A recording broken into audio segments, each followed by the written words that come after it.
Truthfully, VRChat never really changed.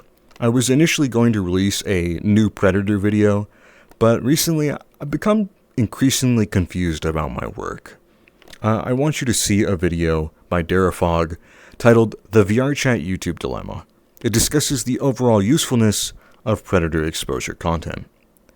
A virtual world full of thousands of users, and yeah, they're all here to socialize and have a good time. That's what I used to have on VRChat when I was younger, with my 2,296.5 hours. Yeah, you can call me a degenerate, but this is in the span of 6 years, so not really. I remember games like Murder 1 and Murder 2, The Black Cat, and Uganda Knuckles meme. This was the peak highlight of my VRChat life. I joined VRChat because I admired one specific content creator named Lolathon, who managed to make me laugh. He never failed to impress me with his avatars, get me to laugh when he scared others, and just had an overall good time. And that's when I decided I wanted to pursue VRChat, joining in on the fun. I bought myself the Rift S headset, and while it was the most significant piece of junk in my eyes, it was still semi-functional even with the horrible stick drift. I had fun with friends and met new people, and VRChat became somewhat of an addiction for myself, but not to the point where I couldn't pull myself out of the game.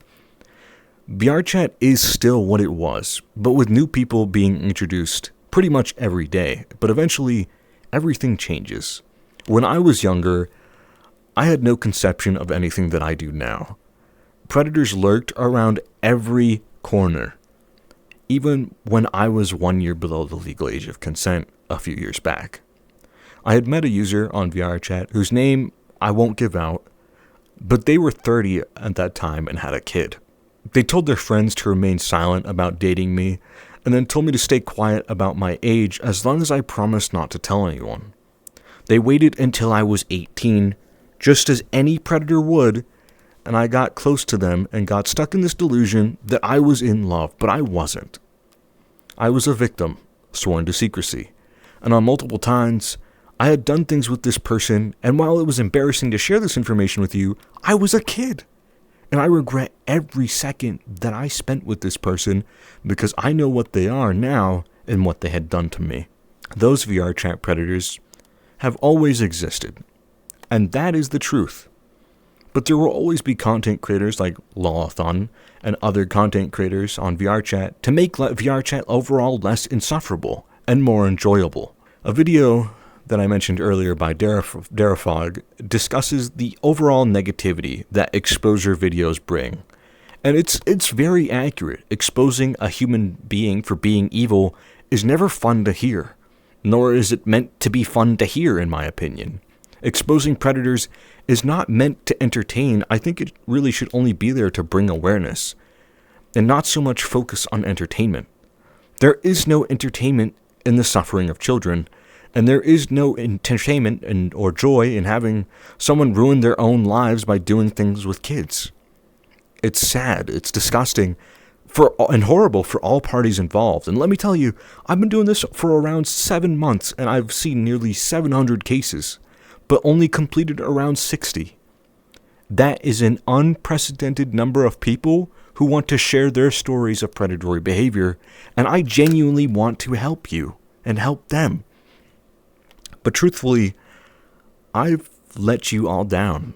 I'm just one man trying to go over a year's worth of cases, and some of which I've had there for a very long time.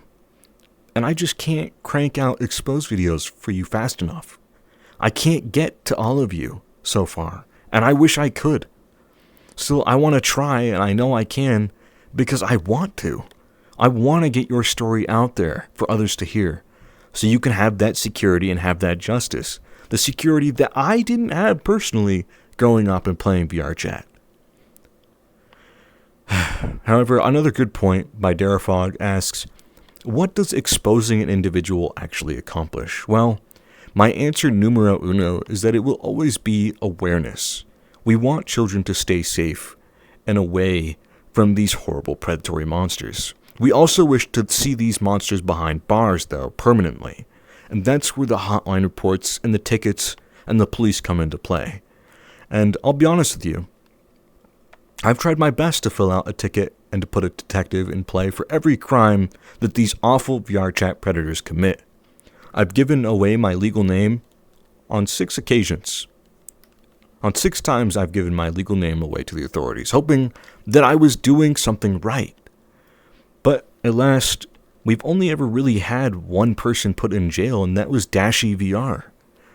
Pixie has a law actively investigating. Kamaravity was arrested for vandalism after predatory reports.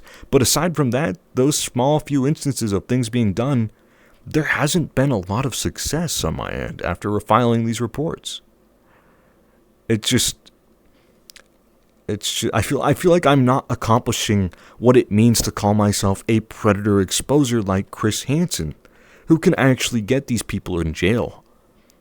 So far, it seems like law enforcement doesn't see these things or care about these predators, but I assure you, the things I've seen, virtually these people are genuinely real predators. They deserve to face criminal charges for their horrifying actions. What more can I do than beg them to take my reports seriously? Do I just stop exposing people altogether because it's not accomplishing anything beyond awareness? No, of course not. Do I stop exposing people because I'm overwhelmed by the sheer number of reports? No, of course not. I've seen the results firsthand, and as few as the repercussions were for some of these people in terms of law, it's still something. I cannot stop exposing these people because they have hurt other people who have real emotions like younger me. I'm not going to try to paint myself as some self-righteous hero crusader who's going to cancel you for not siding with me because I call out predators. I think that's lame and the opposite of what it means to be humble. If you have your own opinions, please don't hesitate to give me criticism. Honestly, that's the truth. I want you to be honest with me. Give me the good and the bad and whatever in between. I'll take it. Truthfully, beyond feeling like I've disappointed you all, I've also mainly disappointed myself for not getting the results I want for these bad actors, and for being unable to get out all of your stories. I felt very, very down, and that's the truth even before the video by Darafog. It is mentally taxing to have to see the things that I have to see 24/7, to have to deal with the people that constantly want to harass me because I expose them for being awful. And it's not just me that they want to harass me, my wife, my community. They even go so far as to threaten my very life and my family's life. And it's all because I just call them out for being gross. It is very taxing to have so many people's eyes on you, looking to you for help, but then also looking to try to harm you. Darafog also mentioned the fact that there are many predator exposers that don't even bother trying to report these individuals. And in most cases, if that's true, it most certainly has to change. We aren't doing anything other than bringing awareness if we point fingers at the person and just expose them. While I think awareness is good, it may not be enough to frighten off some of those predators for good, and that's what we want. We want to demonstrate that we want to protect children truly by getting law enforcement involved. They're the only people that can truly put these criminals behind bars. So, from this point forward, at the end of every video I make with predatory content, I will start adding screenshots of the hotline tickets, and if known, I will contact the area's local authorities and provide screenshots of such interactions. I've done this quite a few times, but this time I want to get really adamant about it and just let everybody know what's going on. I refuse to give up and lie down in this coffin while predators run free, affecting others both IRL and VR. But it's time to adapt like Maharaga and do things correctly here virtually. Let the law see that we take it seriously and that it's not just a joke. Finally, if you're making predator content for views or for money or to farm drama and attention, you're doing it for the wrong reasons. Our common goal should be to help people. Our videos shouldn't bring negativity. They should be a beacon of light and hope for today and tomorrow's generation. So my disappointment is beyond immeasurable when I see comments state that predator content is simply just depressing drama. Still, I can understand how it can be perceived as such, as it does seem that way when there are no legal repercussions for these people. It seems like a quick cash grab, because these predators, they get to walk scot-free. Now I hear some of you saying, Celestios, your videos are monetized, and you've talked about it a couple of times. So why is that? Well, to be honest with you, I have dedicated my life to keeping people safe and spreading their truths for as long as possible. And currently, it's the only way that I have to support my wife and myself. But aside from that, it's just genuinely what I'm passionate about, and I love to do it. This is the best job ever. Ever since I was little, I wanted to help people and make content, and I can finally do that here on this platform. And by getting out the stories that you all have, similar to the one that I had years ago. I'm very thankful for this opportunity, and I'm thankful to every one of you watching this video. There is no Celestios without you watching this. So thank you again so much. I wouldn't be here without you. Now, prior to this, I actually had thought about doing content where I'd go around and try to joke around and cheer others up and flip the coin and try to make skits and make people laugh on VRChat and not trolling, of course. No, not trolling. I'm going to leave that to Aspexel and Ratgrave and Erglaw, whoever else wants to do that. But who would take me seriously if I turned around and genuinely gave my efforts to make people happy, and then if I turned around and genuinely gave my efforts, 100% effort, to exposing predators as well? I could never wrap my head around that question to answer for myself, so I just never did it. However, I wanted to do this to demonstrate to you all that VRChat isn't just evil. It's not pure evil. Even with the unexpected, unprecedented number of predators. Those predators have been there since the very beginning of VRChat. So VRChat never really changed. But all of those content creators that make you laugh, those that scare you, those unbreakable moments you make with friends in worlds, and seeing the beauty of those virtual scenes, those are unforgettable experiences that make VRChat a truly beautiful platform. It is not all dark for VRChat.